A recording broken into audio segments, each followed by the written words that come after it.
जी, तो नेक्स्ट हम लोग क्रोनिक कोलिसिस्टाइटिस को डिस्कस करेंगे और इसके अंदर आपको एक्यूट कोलिसिस्टाइटिस तो याद ही है कि हुआ कुछ भी नहीं है, सिंपली बस स्टोन आके फँसा है और पीछे इन्फ्लेमेशन स्टार्ट हो गई है, सही है? इन्फ्लेमेशन इस वजह से स्टार्ट हो जाती है, एक तो ये है कि जो जो डेफ़िनेटली स्टोन जो स्टेसिस हुई है, अंदर बाइल खड़ा है, तो वो कुछ केमिकल्स भी इरिटेट कर सकते हैं वाल्व को, लेकिन मोस्ट ऑफ द केसेज़ में ना आप कह लो कि 80% केसेज़ में सुपरेटिव इन्फेक्शन हो जाते हैं। सही है, एक्यूट कोलिसिस्टाइटिस की बात कर रहा हूँ, एक्यूट कोलिसिस्टाइटिस में तो उसमें इन्फेक्शन हो जाता है। तो हमने देखा उसके फीचर्स कैसे थे कि उसमें फीवर हो रहा था, ठीक है, उसमें टेंडरनेस थी, तो इस तरह की ल्यूकोसाइटोसिस थी, तो वो फीचर्स आ जाते हैं। ये है एक्यूट का केस। लेकिन जो क्रोनिक में होता है ना, क्रोनिक में ये होता है कि इसमें आपके कोई इन्फेक्शन नहीं चल रहा होता, लेकिन अब चूंकि मतलब मल्टीपल कह लो रिकरेंट अटैक्स हो रहे होते हैं ऑब्स्ट्रक्शन के, कि बार बार ऑब्स्ट्रक्शन हो जाती है, स्टोन आगे फंस जाता है बार बार, या फिर आप कह लो कि बार बार इन्फ्लेमेशन हो जाती है, उधर इन्फ्लेमेशन, सही है। और उसमें ये है कि मोस्टली ये हो सकता है कि लॉन्ग स्टैंडिंग जो इरिटेशन चल रही हो ना, लेट्स सपोज आप कह लो कि ये गॉल ब्लैडर है, उसमें नहीं उसने ब्लॉक किया, लेकिन स्टोन्स तो पड़े हैं ना, तो वो स्टोन्स जो है वो लॉन्ग स्टैंडिंग इरिटेशन काज कर सकते हैं, सही है। और एज अ रिजल्ट जब यहाँ इन्फ्लेमेशन और इरिटेशन चलती रहेगी गॉल ब्लैडर में, तो उधर फाइब्रोसिस भी होगी। आपको पता है इन्फ्लेमेशन के नतीजे में फाइब्रोसिस होती है, और फाइब्रोसिस के नतीजे में जो गॉल ब्लैडर है वो छोटा हो जाएगा साइज में, सही है, कॉन्ट्रैक्टेड गॉल ब्लैडर हो जाएगा। और इसके लिए भी आपने करनी, इसके लिए भी कोलिसिस्टेक्टमी करनी पड़ती है आपको। अच्छा, अभी हम जो ये सारी बीमारियां पढ़ेंगे ना छोटी छोटी सी, इनमें आपने यही देखना है, दो ही मैनेजमेंट है, या तो कोलिसिस्टेक्टमी कर दो, या फिर उसकी कोलिसिस्टोस्टोमी कर दो, सही है। अगर आप कोलिसिस्टेक्टमी नहीं कर सकते, तो ये हमने डिस्कस कर लिया। अब अपने पास आ गया एम्पाइमा ऑफ गॉल ब्लैडर, मतलब पस इन द गॉल ब्लैडर। अब वही मैंने जैसे आपको बताया कि जो एक्यूट कोलिसिस्टाइटिस होता है उसमें क्या होता है कि सुपरेटिव इन्फेक्शन होता है, और उस इन्फेक्शन की वजह से वहां पस भी बन सकती है, ठीक है।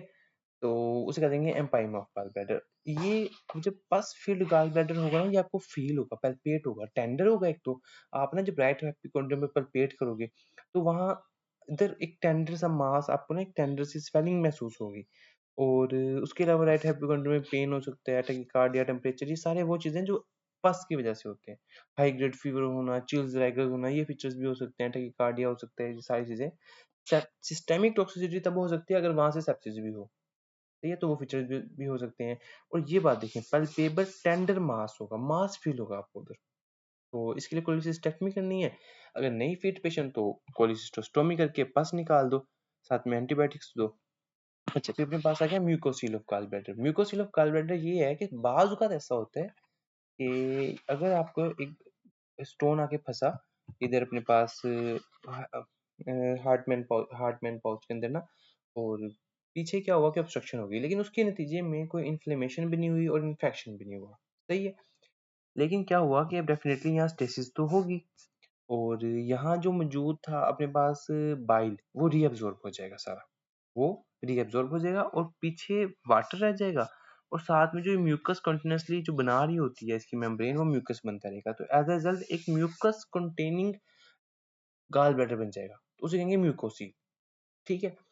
और इसमें भी एज़ अ मास ही आपको एज़ अ मास प्रेज़ेंट होगा। आप एग्ज़ामिनेशन करोगे ना, तो इस पे देखें कोई इन्फेक्शन नहीं, इन्फ्लेमेशन नहीं, वो सारा मैंने आपको बता दिया। और यहाँ लिखा होगा हाँ, painless soft globular no tender swelling, आपको राइट कॉर्नर में फील होगी। और साथ में फीवर वगैरह तो बनता ही नहीं है, क्योंकि इन्फेक्शन तो हुआ ही नहीं। तो ये फीचर होगा इसमें। अच्छा, बाकी अल्ट्रासाउंड आपकी इन्वेस्टिगेशन ऑफ चॉइस है।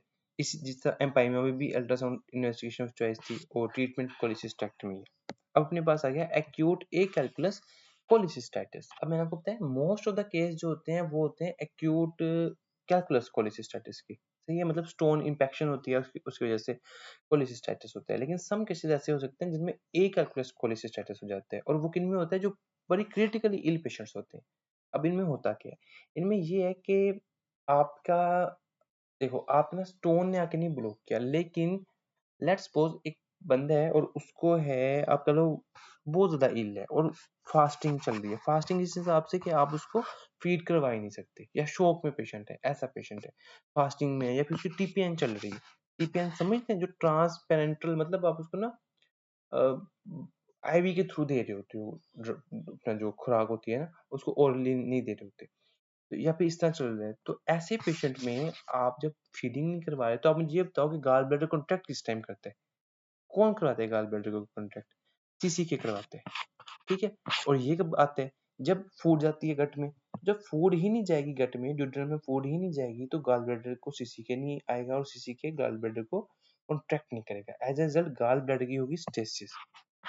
उस स्टेसिस के नतीजे में वहाँ इन्फेक्शन हो सकता है और एक्यूट कोलिसिस्टाइटिस हो सकता है, लेकिन वो अकेल्कुलस होगा। इसी तरह लेट्स सपोज एक पेशेंट है, वो शॉक में चला गया।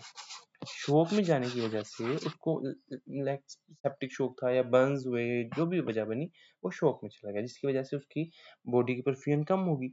आपको अगर याद हो, हम लोगों ने जीआईटी में पढ़ा था कि गैस्ट्रिक म्यूकोसा इफेक्ट होती है शॉक में, सही है? और वहाँ अल्सर्स बन सकते हैं, गैस्ट्राइटिस हो सकते हैं। इसी तरह जो गॉल ब्लैडर की है म्यूकोसा, वो भी इफेक्ट हो सकती है और वहाँ एक्यूट कोलिसिस्टाइटिस हो सकता है। सही समझ? तो इसी तरह अगर, और वैसे भी एक पेशेंट है ही क्रिटिकली इल, तो उसमें इन्फेक्शन तो वैसे ही हो सकता है। तो अगर गॉलब्लैडर का इन्फेक्शन हो जाए तो एक्यूट कोलिसिस्टाइटिस हो जाएगा। तो हमने यही बात की कि हुआ कैसे इन पेशेंट को। क्रिटिकली इल पेशेंट्स में देखोगे जो आईसीयू में एडमिट होंगे, उनमें ऐसा फीचर मिलेगा कि आपको अचानक से पता चलेगा कि इसको जनाब एक्यूट कोलिसिस्टाइटिस हो गया है, लेकिन गॉल ब्लैडर में स्टोन कोई नहीं है, वो आपको अल्ट्रासाउंड पे पता चलेगा। तो अल्ट्रासाउंड आपकी इन्वेस्टिगेशन है, बड़ी वेरी सेंसिटिव है, और इसमें फिर वही है कि आपने उसको कैसे मैनेज करना है कि चूंकि ये बड़े क्रिटिकल इल है, तो कोलिसिस्टेक्टमी तो कर नहीं सकते जिस तरह हम एक कैलकुलस कोलिसिस्टाइटिस में करते हैं। तो इसमें आप क्या करोगे, कोलिसिस्टोस्टमी कर दोगे, और अगर ठीक हो जाता है बाद में, फिर आप कोलिसिस्टेक्टमी भी कर सकते हो। अगला आ गया एक्यूट एम्फाइसीमेटस कोलिसिस्टाइटिस। इसमें क्या होगा कि एम्फाइसीमेटस मतलब एयर जिसमें आ जाए ना, तो इसमें ये होता है कि गॉल ब्लैडर के अंदर एयर आ जाती है।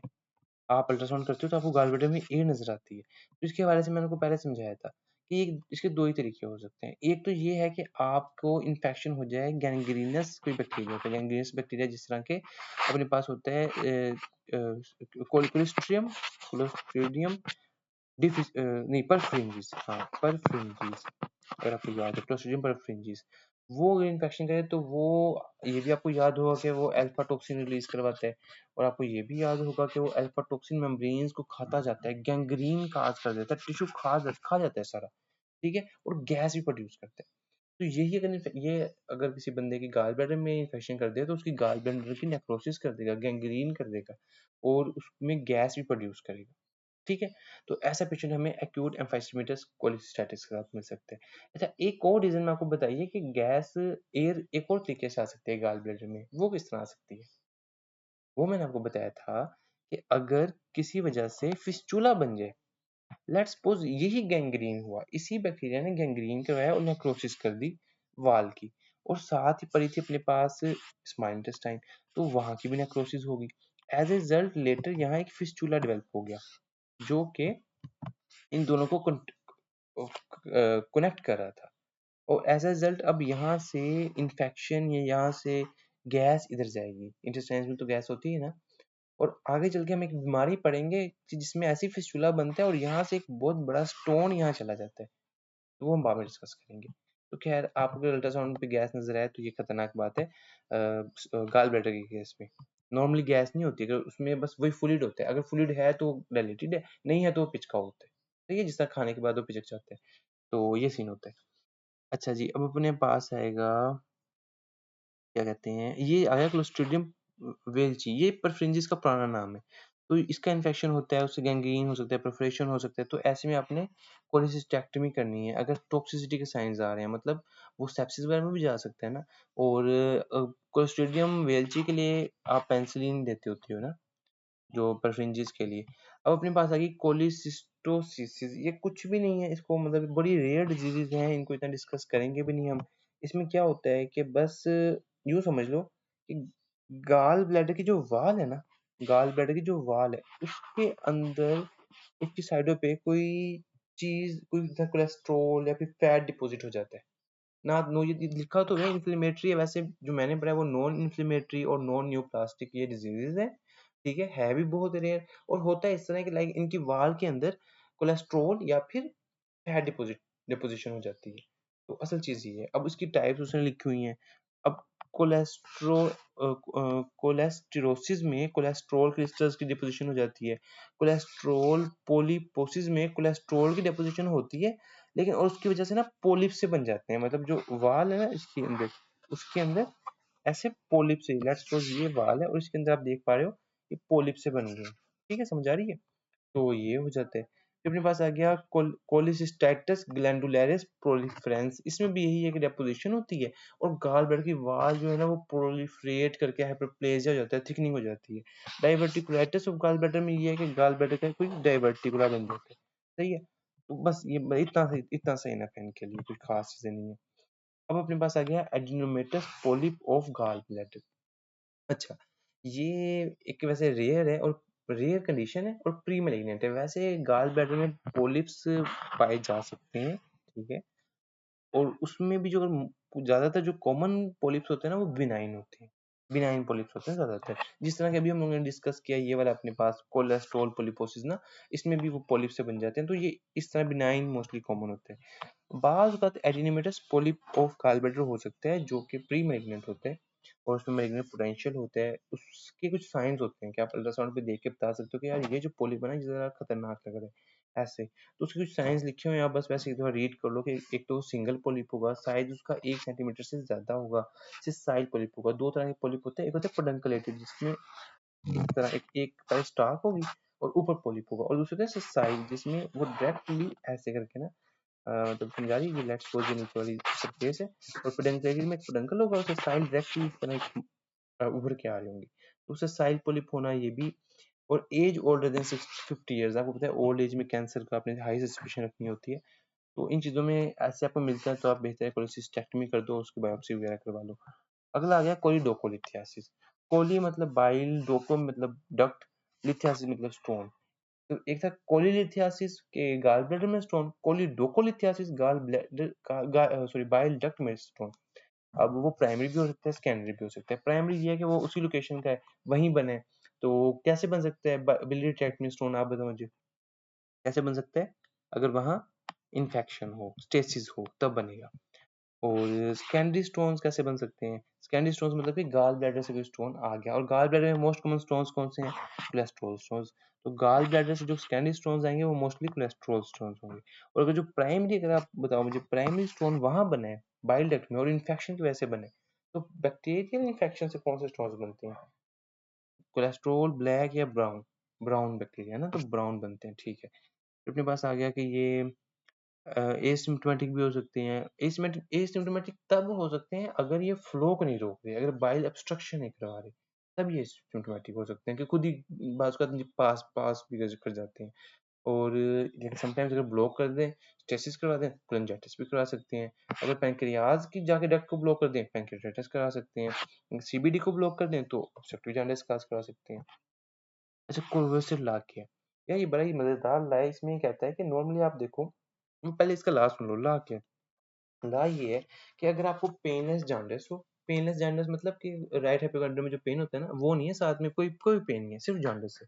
तो अगर आपको पेनलेस जॉन्डिस हो और साथ में आपको हो जाए palpebral gall bladder, non tender palpebral gall bladder, palpebral gall bladder, तो ये खतरनाक बात है।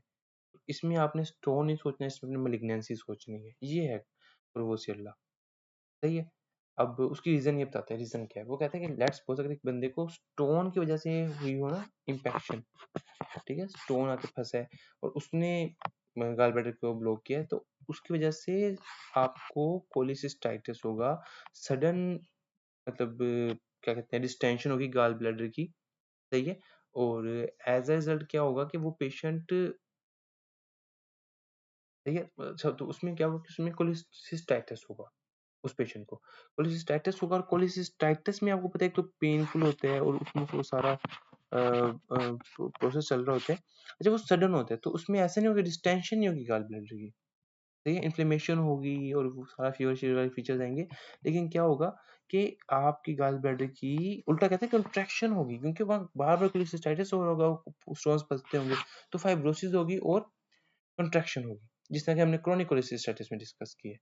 लेकिन वो कहते हैं लेट्स सपोज अगर कोई ऐसी चीज ब्लॉक करिए जो कि आहिस्ता आहिस्ता ब्लॉक करिए, अगर वो आहिस्ते से ब्लॉक करिए, जैसे कि कोई कैंसर स्लोली स्लोली ग्रो करते हैं, अगर वो आहिस्ते से ब्लॉक करिए ना, तो ऐसे केस में गाल ब्लैडर की डिस्टेंशन होगी और वो पेनलेस होगी। तो बस ये कुछ इस तरह का लाए। असल चीज़ जो आपने याद रखनी है ना, वो की पॉइंट यही है कि पल्पेबल गाल ब्लैडर हो, पेनलेस जॉन्डिस हो, तो वो मेलिग्नेंसी सोचनी है, आपने स्टोन नहीं सोचना। ये है बस प्रोफेसर ला। अच्छा, डायग्नोसिस कैसे करेंगे जो सीबीडी में स्टोन होंगे? वही अल्ट्रासाउंड करवा लो, एमआरसीपी, ईआरसीपी और ये सारे करवा लो। इनमें जो ईआरसीपी है ये गोल्ड स्टैंडर्ड है और उसकी वजह ये है कि ये साथ में थेरेपी भी कर देती है, थेरेप्यूटिक भी है। ट्रीटमेंट क्या है कि पहले आप इनिशिएटिवली उसको डेफिनेटली अगर अच्छा बाकी ये और चीज़ है, कहते हैं अगर सीबीडी स्टोन है और साथ में कोलेंजाइटिस भी है, तब फिर आपको और तरीके से मैनेज करना पड़ेगा। तब आप उसको पहले उसको वही सारा आईवी लगाओगे, एंटीबायोटिक्स दोगे, एनाल्जेसिक्स दोगे, वो सारी मैनेजमेंट करोगे। लेकिन लेट्स सपोज़ अगर सिंपल है कि सिर्फ़ उसे सीबीडी स्टोन है, आपको पेन वगैरह के साथ आता है, तो उसको कोई ख़ास कोलेंजाइटिस के सिम्पटम्स नहीं है, कोई इन्फेक्शन वगैरह नहीं है और आपने उसका स्टोन रिमूव करना है, तो ईआरसीपी गोल्ड स्टैंडर्ड है, आप उसके ज़रिए उससे स्टोन रिमूव कर सकते हो। बाकी कोलिडोकोटमी, इसमें ये है कि अगर ईआरसीपी फेल हो जाती है तो आप कॉमन बाइल डक्ट को कोलिडोकोटमी मतलब उसको ओपन करके लेप्रोस्कोपी के लिए ओपन सर्जरी के थ्रू स्टोन्स निकाल सकते हो, ठीक है? ऐसे केस में आपने क्या करना होता है, आपने देना होता है उसको लॉन्गिट्यूडिनल इंसिजन। इंसिजन देते हो तो आप इंसिजन देने के बाद जो स्टोन्स होते हैं उनको निकाल लेते हो। अच्छा, स्टोन निकालने के बाद आप क्या करते हो कि लेट्स सपोज़ हमने जो इधर ना एक टी ट्यूब डालते हो। टी ट्यूब ऐसी होती है कि इसका एक लंबा ये टी का जो लंबा एंड है वो है और तो जो दूसरे एंड्स है ना वो इस तरह आपने अंदर डाल दी है, अगर आप समझो मैं क्या करना चाह रहा हूँ। तो इसको दो जो बाकी जो छोटे एंड्स हैं उनको ट्यूब के कॉमन बाइल डक्ट के अंदर डाल देते हो और जो बड़ा एंड है उसको बॉडी से बाहर निकाल लेते हो राइट साइड से, सही है? और इसको आपने या तो गूगल कर लेना है और उसके बाद आप क्या करते हो कि लेट्स सपोज़ अगर ये हमारे पास थी और ये इंसिडेंस आई थी तो हमने क्लोज कर दिया। तो यहाँ तक समझाइए कि हमने क्या किया कि अगर अंदर की तस्वीर दिखाऊं तो वो अंदर ऐसे टी ट्यूब पूरी का जो दूसरे एंड है वो पड़े हुए हैं, तो ये टी ट्यूब ऐसे पड़ जाती है अंदर। इसका फायदा ये होता है कि अभी इसका हीलिंग का टाइम हो जाता है थोड़ा, ये अभी में कंफर्म भी नहीं होता कि ब्लॉकेज आगे से वो मुकम्मल तौर पर ठीक हुई है कि नहीं हुई। तो इसमें हम ये करते हैं कि टी ट्यूब रख देते हैं और जो बाइल होता है ना वो बाहर को निकल सकता है, बाइल बाहर ड्रेन करते रहते हैं। 7 से 10 दिन के बाद ना हम क्या करते हैं कि हम यहाँ से डाई एक कोलेंजियोग्राम करते हैं, उसमें हम यहाँ से डाई डालते हैं और मतलब रिवर्स फैशन में यहाँ से डाई डालते हैं और उसमें देखते हैं कि जो डिस्टली डाई जा रहा है कि नहीं जा रहा। अगर मतलब डिस्टल ऑब्स्ट्रक्शन नहीं है, तो इसका मतलब है कि अब हम टी ट्यूब निकाल सकते हैं, तो उसमें हम इज़िली टी ट्यूब रिमूव कर देते हैं।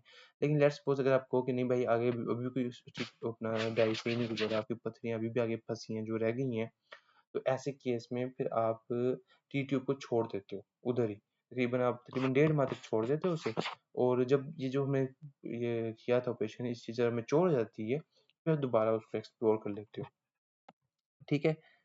उसमें फिर ईआरसी या पीटी भी अपने सर्जरी वगैरह करके ना बाकी दोबारा उस चीज़ को मैनेज कर लेते हो।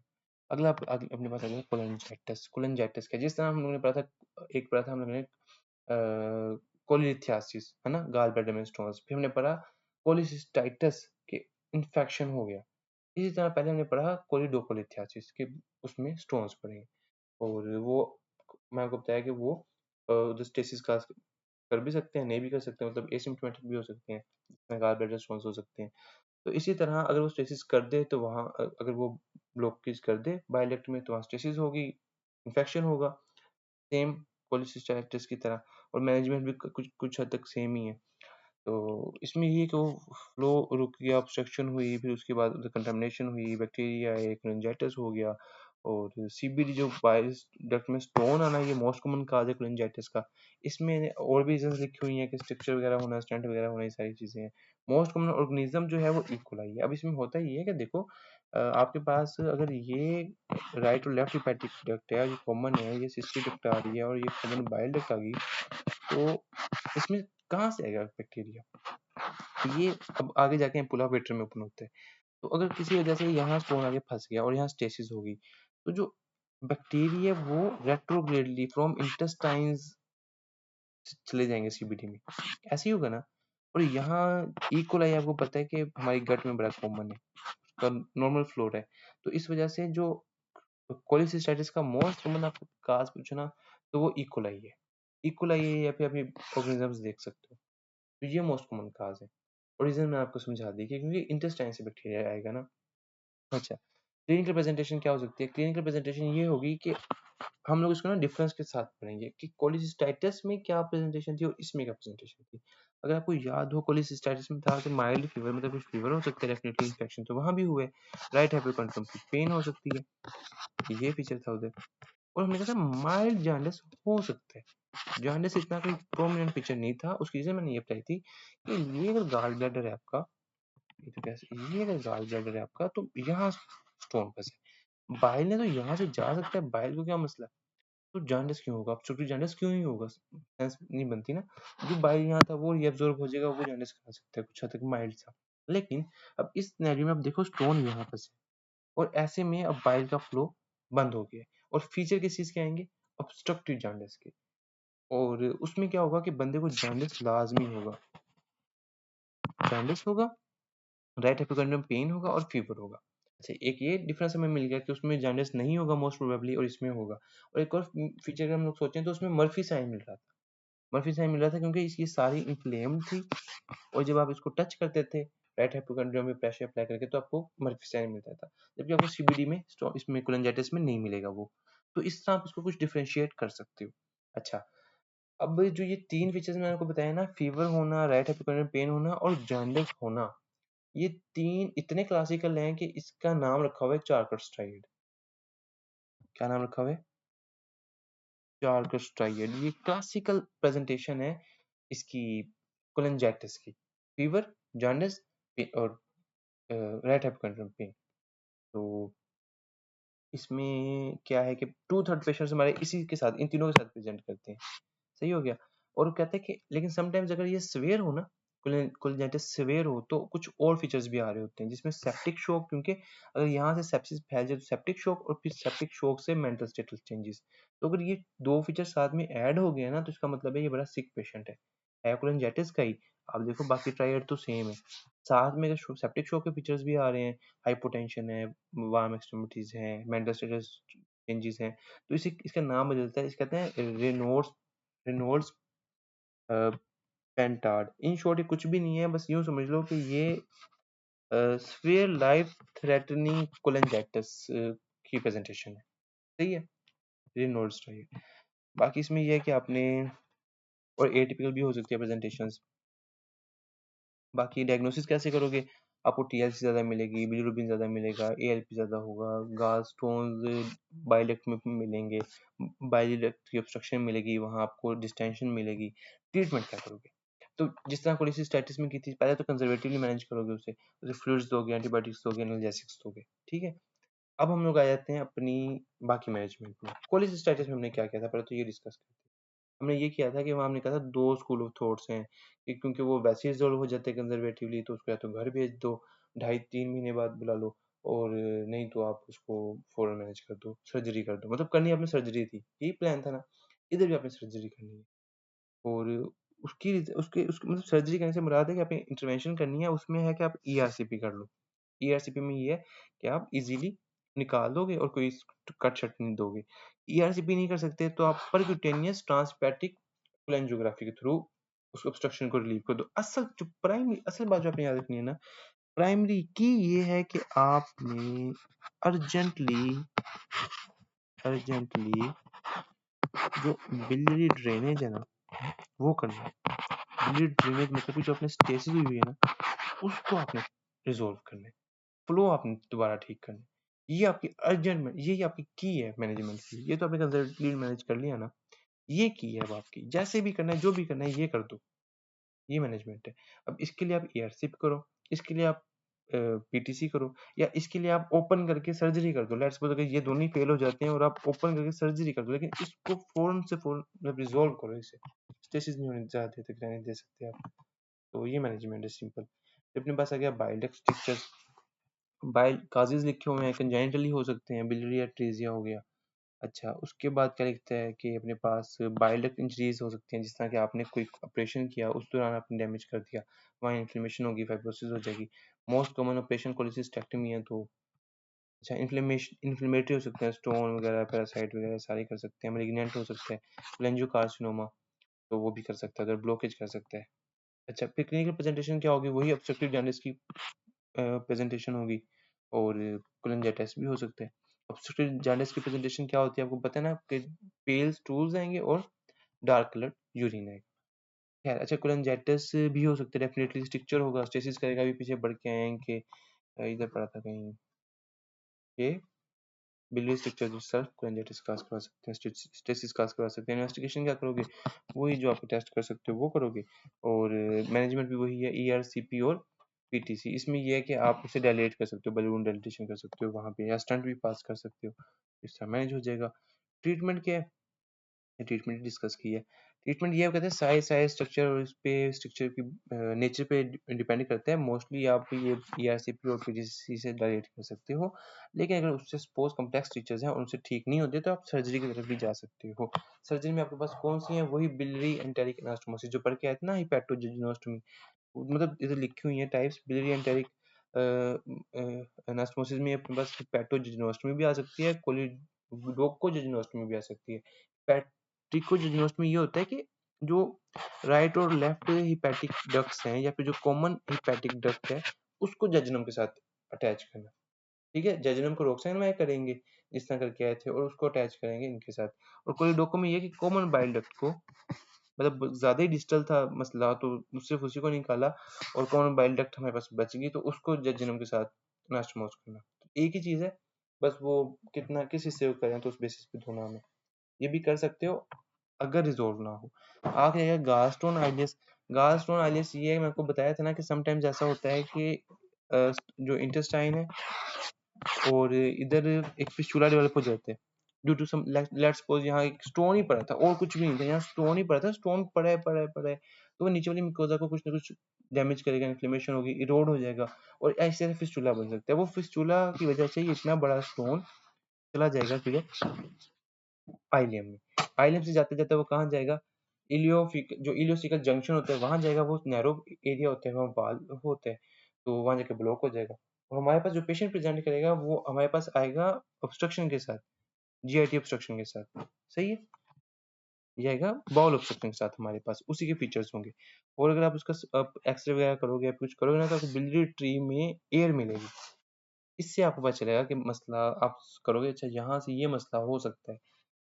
ये एक चीज। अच्छा, दूसरी बात वैसे डिस्कस करें कि स्टोन यहीं से ही आएगा, अदरवाइज अगर स्टोन डेफिनेटली, अगर अपने नॉर्मल रूट से जो मोस्टली होता है हमारे पास, सीबीडी का स्टोन जो आएगा, वो भी ड्यूटेरियम में जाएगा, अगर आप उसको खुद ही चले जाते हैं, लेकिन वो इतना ड्यूटेरियम कितना का सीबीडी का स्टोन होगा? पढ़ के आते हैं कि 7 mm की तो वो खुद होती है, 7, ऐसी ही है। हमने उसकी डायमीटर डिस्कस किया था, तो उसमें हमने देखा था कि 7 mm तो उसका खुद का डायमीटर होता है। लेट्स सपोज चलो मोटा भी है स्टोन ज्यादा, उसमें रिलेट कर दिया 8-9 का हो गया, तो ये नहीं ब्लॉक करेगा।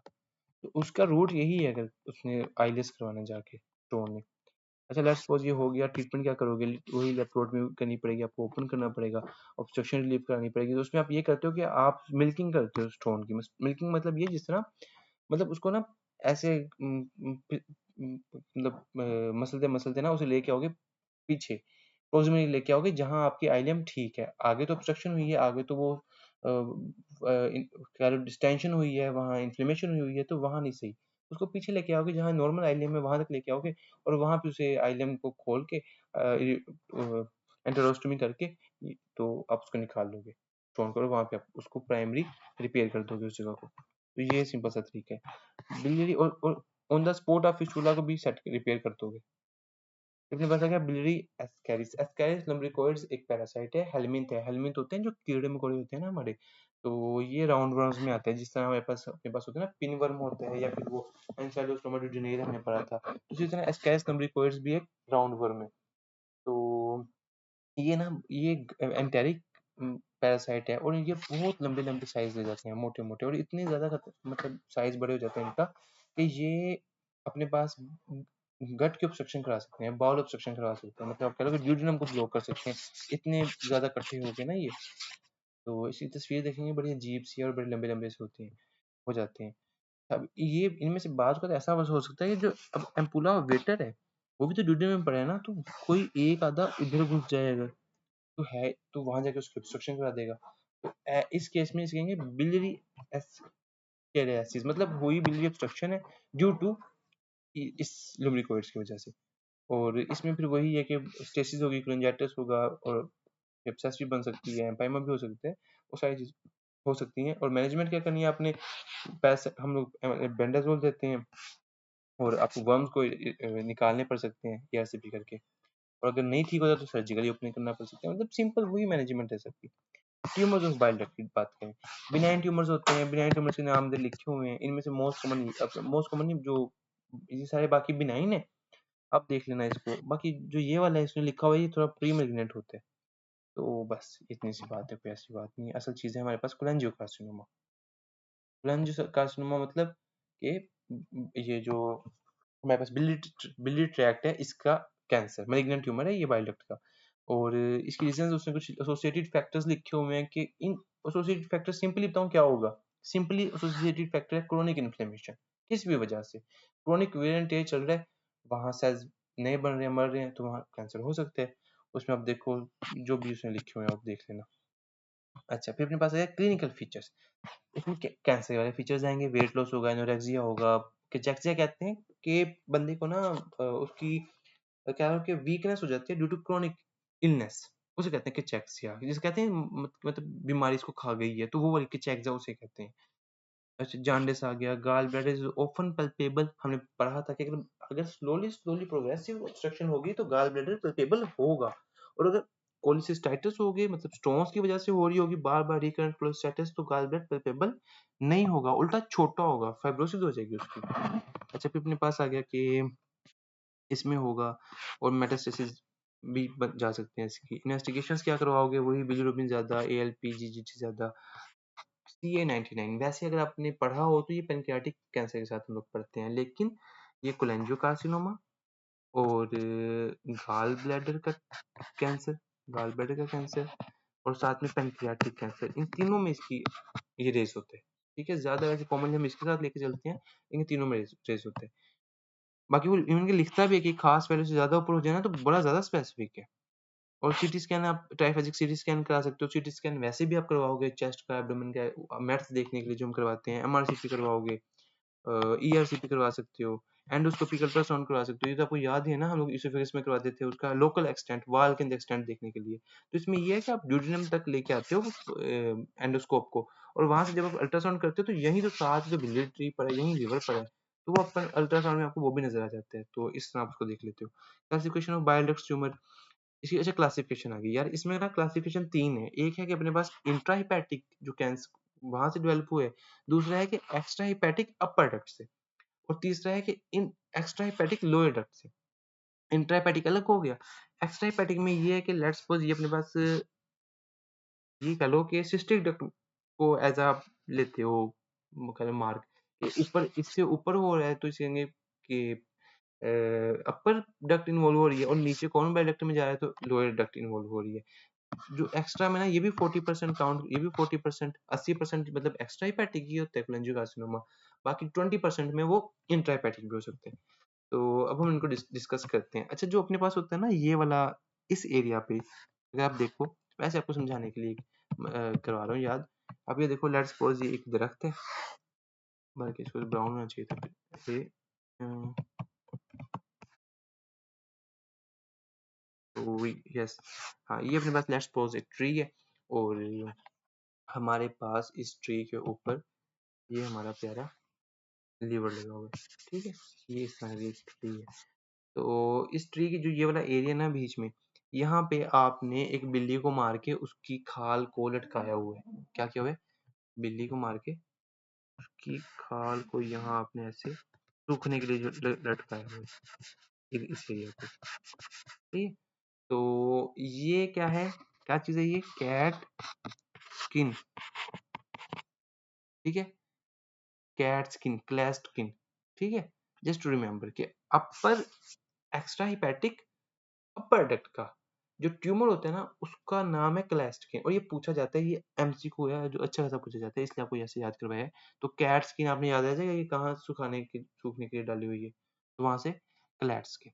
अच्छा चलो ये अब हम लोग डिस्कस करते हैं इसमें ना, जो देखो फर्दर क्लासिफिकेशन भी ना वो क्लैट स्किन ट्यूमर्स की कर रहे हैं, इतना आपको मतलब इम्पोर्टेंट नाम है ये। तो क्लैट स्किन ट्यूमर की फर्दर क्लासिफिकेशन ये है कि हम यहाँ से देख लेते हैं, टाइप 1 2 3 4, तो तीन चार टाइप्स हैं, और 3A 3B इसी तरह 2A 2B भी होती है, लेकिन हमारा कंसर्न नहीं है फिलहाल। अभी आप ये देखो, वन में क्या होगा कि आपका ये क्लैट स्किन की टाइप्स हैं, तो इसमें अपर पार्ट इन्वॉल्व करने हैं हम लोगों ने। इसमें ये कि आपका जो बाइफर्केशन है ना वो इन्वॉल्व ना हो, अगर बाइफर्केशन इन्वॉल्व ना हो तो कहेंगे टाइप 1, अगर बाइफर्केशन भी इन्वॉल्व हो जाए तो टाइप 2। अच्छा अब 3 में ये है कि जो हिपैटिक डक्ट है ना राइट या लेफ्ट उनमें से कोई इन्वॉल्व हो, एक इन्वॉल्व हो। अगर राइट इन्वॉल्व हो जाए तो 1, राइट फर्स्ट होता है ना, सीधी साइड पहले, उल्टी साइड बाद में। तो राइट हो तो 3A, लेफ्ट हो साथ में तो 3B, और अगर दोनों हो जाए तो 4। अब इनकी मैनेजमेंट देखते हैं हम लोग। ये है क्लैट स्किन, बाकी की मैनेजमेंट भी साथ में देखेंगे। तो अगर ट्रीटमेंट तो कैंसर की आपको पता है कैसे पे डिपेंड करती है कि भाई कितना फैल चुका है, किस जगह पे है, वहाँ रिसेक्शन हो सकती है, नहीं हो सकती, इन्हीं बातों पे डिपेंड करता है। अच्छा, लेकिन वो कहते हैं अनफॉर्चुनेटली मोस्टली जो पेशेंट्स होते हैं ना वो मतलब 10-15% पेशेंट सिर्फ उतने सुटेबल होते हैं सर्जरी के लिए। बाकी मोस्टली जिस तरह इसोफिजियल कैंसर पड़ा, गैस्ट्रिक कैंसर पड़ा, उनका पता ही तब चलता है जब बात बहुत आगे चली गई होती है। तो इसमें अपने पास आ गया कि 1 और 2। 1 और 2 का क्या मतलब है? टाइप 1 और 2 का मतलब बिस्मथ, टाइप 1 और 2। अच्छा इसमें टाइप 1 और 2 में ये है कि ये क्लैट स्किन की बात हो रही है। उसमें टाइप 1 और 2 ये है कि आप मतलब ये दो, इन दो में आप क्या कर सकते हो? इन दो में आप ये कर सकते हो, ये सिर्फ लोकली रिसेक्शन कर दो, साथ में कोलेसिस्टेक्टमी कर दो, बायोइलेक्ट्रिक कर दो, ये कुछ मतलब बेसिक हिपैटो जेजुनोस्टमी कर दो। तो इस तरह करके आप ऑपरेशन कर सकते हो, ये है कि रिसेक्टेबल है। 3 और 3B आ गया, 3A 3B आ गया। अब 3 और 3B में ये कि अगर ये राइट वाले इन्वॉल्व हो रहे हैं, मतलब 3A है तो आपने राइट लोब भी निकालना है लिवर का, और अगर लेफ्ट वाला है तो आपने ये तो करना ही करना है जो इसमें किया है हम लोगों ने, कि बाइल डक्ट निकाल देंगे, गॉल ब्लैडर निकाल देंगे, और यहाँ के लिम्फ नोड्स निकाल देंगे, तो वो सब कुछ करेंगे करेंगे साथ में इनमें फिर लिवर भी निकालेंगे। अगर राइट है तो राइट लोब, लेफ्ट है तो लेफ्ट लोब, कंप्लीट लोब निकालेंगे। अच्छा, अपना फिर इधर 4 लिखा है, 4 का आपको वैसे ही बता देता हूँ। अगर 4 है ना तो 4 में आप सोचोगे इसमें आधा लोब निकाला है, तो 4 में क्या करना पड़ेगा? पूरा लिवर निकालना पड़ेगा, तो ये तो नहीं हम कर सकते। तो इसकी 4 की पैलिएटिव मैनेजमेंट करेंगे। क्या करेंगे? पैलिएटिव मैनेजमेंट, मतलब कि स्टंट स्टोन डाल देंगे, और या फिर कुछ ज्यादा लोड कम कर देंगे कैंसर का, इतना कुछ नहीं करेंगे। फिर अपने पास है क्या? Distal bile duct tumours, extra hepatic distal bile duct, इनकी इनकी अपनी 40% इनकी अकरेंस है ना, हमने देखा। तो इसमें आपको विपल प्रोसीजर करना पड़ेगा। विपल प्रोसीजर वैसे तो पैंक्रियाटिक कैंसर ट्यूमर हो ना, पैंक्रियाटिक कार्सिनोमा हो, उसके हेड का ट्यूमर हो, तो उसमें हम लोग करते होते हैं। और इसमें यार ये बड़ा ही वैसे मुश्किल प्रोसीजर है, और बड़ा स्किलफुल बंदा कर सकता है। इसमें अपने पैंक्रियास का हेड निकालना होता है, ड्यूटेनम निकालनी होती है, अब स्टमक का एंट्रम निकालना होता है, गॉल ब्लैडर निकालना होता है, ये बिलियरी ट्रैक्ट निकालना होता है, इसका कॉमन बाइलेक्ट निकालनी होती है, और कई लिम्फ नोड्स निकालने होते हैं। तो ये बड़ा ही लाइक एक्सपर्ट हैंड्स करते हैं, और बाकी इसको आप डिस्कस करोगे हम पैंक्रियाटिक कैंसर में, तो इसको इतना ना सोचें। तो ये भी हो गया हमारे पास। कौन सा रह गया? इंट्राहेपेटिक रह गया। इजी, सारे सारे कर लिए ना। इंट्राहेपेटिक में आप क्या कर सकते हो? कुछ कर सकते हो? या तो पूरा, हाँ ये है कि अगर लोकली फैला हो तो उसमें तो उतना ही सारे रिसेक्ट कर दोगे। ज्यादा फैला हुआ है तो आप नहीं निकाल सकते, पैलिएटिवली चलोगे। तो हमने सारे डिस्कस कर लिए। इंट्राहेपेटिक में हमने डिस्कस किया कि भाई डिपेंड करता है, पैलिएटिव भी हो सकता है, रिसेक्शन भी हो सकती है। एक्स्ट्रा हिपैटिक बल्कि कैट्स लिंक वाले में हमने कह दिया कि उसके डिपेंडिंग अपॉन टाइप, और जो अपने पास एक्स्ट्रा हिपैटिक लोअर पार्ट वाले में हमने कह दिया कि उसमें विकल्प करना है। तो ये आपने तीनों की याद रखनी है।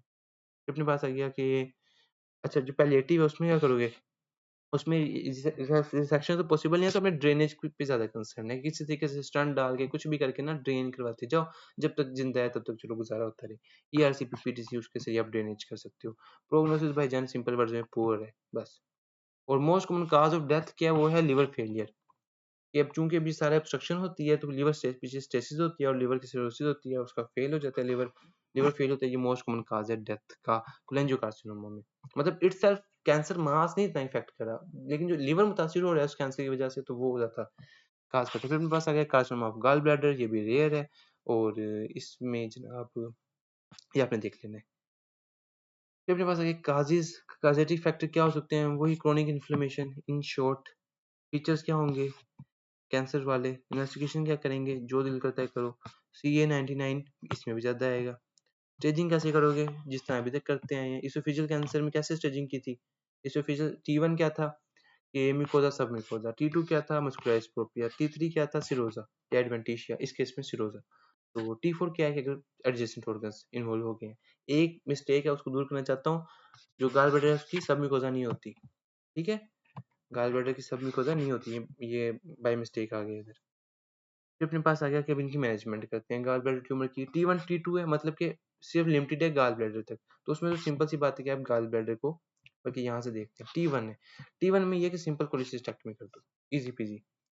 T2 क्या है, T2 में ये कि आपने एक्सटेंडेड कोलिसिस्टेक्टमी करनी है। व्हाट इज एक्सटेंडेड कोलिसिस्टेक्टमी, भाईजान आपने गाल ब्लैडर तो निकालना ही निकालना है, लेकिन गाल ब्लैडर के साथ साथ थोड़ा सा एरिया भी निकाल देना है। गाल ब्लैडर के साथ साथ एरिया कौन सा होता है, गाल ब्लैडर का जो बेड होता है ना, जहाँ गाल ब्लैडर रेस्ट कर रहा होता है, वो उसमें सेगमेंट 4B और 5 आते हैं। परेशान हो ना, अभी देख लेते हैं, मिनट भी नहीं लगना। आप ये देखो यार, हम ड्रा करते हैं, ये अपने पास आ गया लीवर, ये हमने डिवाइड कर दिया इसको लेफ्ट लोब में राइट लोब में। ऐसे में लोग पढ़े था, रिवाइज करें, कुछ भी नहीं करें। अच्छा जी, ये 2 आ गया, ये 3 आ गया, ये 4A आ गया, ये 4B आ गया, ये 5 आ गया, क्लॉकवाइज जा रहा हूँ, 6 आ गया, 7 आ गया, 8 आ गया, ऐसे ही है। और गाल ब्लैडर पड़ा होता है हमारा प्यारा इधर, इधर। और अगर मैं बैक साइड पे देखूँ ना लीवर की, तो वो इधर ऐसे आ रहा होता है। मतलब इसके बेड पे कौन से लोब्स आ रहे हैं, 5 आ रहा है और 4B आ रहा है। तो वही तो इन्होंने कहा है, एक्सटेंडेड कोलिसेक्टोमी में गाल ब्लैडर निकाल दो, उसके बेड थोड़ा सा निकाल दो, इजी। तो बस, बाकी लिम्फ नोड जो भी आपको नजर आते हैं उनको दब दो।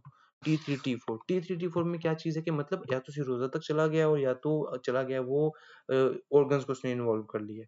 अब उसमें भी आपने देखना है कि मेटास्टेसिस हुई है डिस्टेंस के नहीं हुई, ठीक है। तो अकॉर्डिंग टू वो आप उसकी करते हो मैनेजमेंट, और इसमें आपने करना होता है एक्सटेंडेड राइट हिपेटेक्टमी। एक्सटेंडेड राइट हिपेटेक्टमी क्या है, ये आप समझ लें। देखो, एक होती है राइट हिपेटेक्टमी, जो राइट लोब को उड़ा देना। एक होती है लेफ्ट हिपेटेक्टमी, के लेफ्ट लोब को उड़ा देना। और एक होती है एक्सटेंडेड राइट हिपेटेक्टमी, ये राइट तो उड़ाना, साथ में लेफ्ट का भी कुछ ले लेना। और एक होती है लेफ्ट एक्सटेंडेड हिपेटेक्टमी, उसमें होता है कि लेफ्ट तो उड़ाना, लेकिन साथ में राइट भी थोड़ा सा ले लेना। आप ना 30% लिवर बचाना होता है, 30% बचा लो, पूरा खुद ही ग्रो कर जाता है, मसला ही कोई नहीं, सही है। तो खैर हमारे केस में जो आपको पता है गाल ब्लैडर होता है राइट साइड पे, ऐसे ही है। तो हम लोगों ने राइट एक्सटेंडेड हिपेटेक्टमी करनी है, इजी। चलो, तो T3 T4 में अगर पॉसिबल हो तो एक्सटेंडेड राइट हिपेटेक्टमी कर दो, और बस। ये अपने पास प्रोग्नोसिस आ गया, ये पुअर ही है। और क्वेश्चन एक आ गया, एक बंदा था, आपको सिर्फ कोलिसिस्टेक्टमी की, और बाद में जब आपने हिस्टोपैथोलॉजी करवाई ना, तो उसमें एडिनोकार्सिनोमा निकल आया। तो अब आप क्या करोगे, और ऊपर से वो म्यूकोजा और मस्कुलर डिस्ट्रोफी, मतलब T2 तक, T2 ग्रेड का आ गया। और T2 में अभी हम पढ़ के आए कि हम लोगों ने तो जनाब बेड भी निकालना था, हम लोगों ने सिर्फ गाल ब्लैडर निकाला है। तो ऐसे में आप क्या करोगे भाईजान, ऐसे में हम वही करेंगे जो हमसे रह गया है, हम उसको ओपन करेंगे, गाल ब्लैडर का बेड भी निकालेंगे, और साथ में जो लिम्फ नोड्स हैं वो भी निकालेंगे जो हमने निकालने थे। और फिर बाकी जो भी प्रोसीजर रोक्स है जो भी करना है वो करेंगे। तो इन शॉर्ट बेड भी निकालेंगे।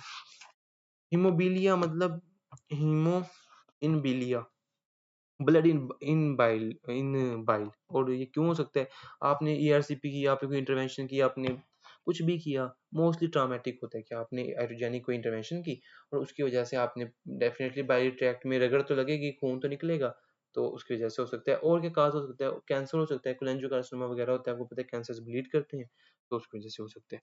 Causes of post operative jaundice, भाई हम नहीं डिस्कस करेंगे, इसमें एक डिस्कस कर लेते हैं जो काफी कॉमन है, उसमें है रेजिडुअल हीमाटोमास, के आपने किसी का ऑपरेशन किया और वहाँ ब्लड रह गया, ब्लड रह जाता है ना, जो मतलब कुछ ना कुछ तो ब्लड डेफिनेटली स्पिल आउट होता है, तो वो एज हीमाटोमा की फॉर्म में होता है, क्लोटेड ब्लड होता है। बाद में जब उसकी डाइजेशन होती है तो उससे बिलिरुबिन निकलता है, और वो बिलिरुबिन ब्लड में जाता है, तो आपको टेम्परेरी हाइपर बिलिरुबिनीमिया हो जाता है, जो कि जॉन्डिस काज करवा सकता है, और ये कॉमन काज है। बाकी आपने देख लेनी है। अच्छा, ये चीज वो हम लोग नहीं देखेंगे आगे, बस यहाँ चैप्टर खत्म हो गया, एटोजेनिक बाइल डक्ट इंजरीज। इसमें कहता है कि ये पोस्ट ग्रेजुएट स्टूडेंट्स के लिए है, लेकिन अंडर ग्रेजुएट्स के लिए कंट्राइंडिकेटेड नहीं है। पर हम इसे कंट्राइंडिकेटेड ही समझेंगे। तो ये चैप्टर हमारे पास इधर खत्म हो गया है। सही है? चलें जी।